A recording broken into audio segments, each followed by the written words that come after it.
Lors de la guerre de la Ligue d'Augsbourg déclarée en 1688, les troupes de Victor Amédée II de Savoie, allié de l'empereur, furent vaincus en 1690 à la bataille de Staffarda par le maréchal de Catinat. Sous les ordres de ce dernier, les troupes françaises arrivèrent aux portes du comté de Nice le 12 mars 1691. Le passage du Var par les troupes de Louis XIV fut suivi des sièges de Villefranche, Saint-Hospice, Montalban, puis de Nice. Le 26 mars, les sommations d'usage furent faites au gouverneur de Nice et au consul. Les armées du roi menacèrent de tout détruire par le fer et par le feu. Après diverses observations et divers discours, les autorités de la ville choisirent la reddition le jour même. La ville se rendit, mais les hostilités se poursuivirent entre les troupes françaises et la garnison du château. Depuis la forteresse, le comte de Frossascau fit canonner la ville. On tira aussi diverses bombes qui ruinèrent plusieurs maisons et de nombreux coups de mousquet et d'espingarde tuèrent plusieurs personnes. Deux régiments constituaient alors la garnison du château, l'un de Savoie, l'autre de Piémont, divisés en troupes réglées et en hommes de milice, pour un effectif total de 1500 soldats. À ceci s'ajoutaient 300 paysans qu'on avait amenés là pour effectuer des travaux quotidiens de retranchement, 60 marins pour le transport de l'artillerie, 24 artilleurs et leurs 100 aides, ce qui portait le tout à 2000 hommes. Le comte de Frossascau avait fait également installer une batterie de 20 pièces de canon de front réparties sur les trois boulevards, Saint-Paul, Saint-Charles et Saint-Victor. Batterie dite l'Impériale sur laquelle il fondait sa principale défense. Dans le camp français, on réalisa 2 tranchées et plusieurs batteries furent installées. Une tranchée partait ainsi du bastion Saint-Quer, permettant l'installation d'une batterie de 6 petits canons du côté de l'Olympia.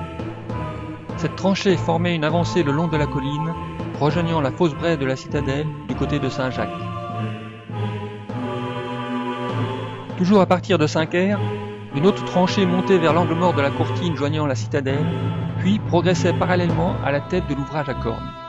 Dans le même temps, le creusement d'une 3e tranchée devait feindre une fausse attaque menée du côté de la ville sous le bastion détaché Saint-Jean. 2 batteries furent installées par la marine sur le Mont-Boron, l'une de 5 pièces de canon, l'autre de 4 pièces de 8 livres, accompagnées de mortiers. 5 batteries étaient en place le 29 mars. Le jour suivant, les assiégés firent grand feu et M. de Catinat ordonna de remplir des sacs de terre pour réaliser des fascines et achever les batteries.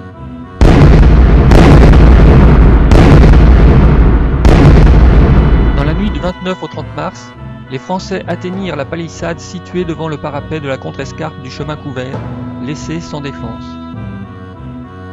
Dans la journée du 30 mars, le commissaire de la marine commandant les batteries placées sur les pentes du Mont-Boron fit lancer des bombes si à propos qu'il en tomba 3 sur un édifice situé à côté du donjon. Le feu prit dans un magasin à poudre, faisant sauter une partie du donjon dans une explosion qui fit un fracas inexprimable.